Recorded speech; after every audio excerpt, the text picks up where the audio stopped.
Hello, తక్కువ ఇంగ్రీడియంట్స్తో కరకరలాడే చెక్కలు ఎలా చేయాలో చూసేద్దామా. ముందుగా వరిపిండి అంటే బియ్య పిండి తీసుకుని బాగా జల్లించుకోవాలి.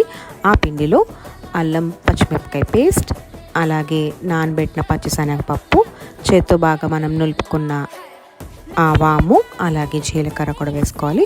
తర్వాత మీరు సరిపడా ఉప్పు కూడా వేసుకొని పిండి అంతా బాగా కలుపుకోవాలి. ఈ బాగా కలిపిన పిండిలో ఇప్పుడు మనం బటర్ యాడ్ చేసుకోవాలి. మేము ఇక్కడ అమూల్ సాల్టెడ్ బటర్ యూస్ చేస్తున్నాము. మీరు ఇంట్లో వెన్న ఉంటే దాన్ని కూడా యూస్ చేసుకోవచ్చు.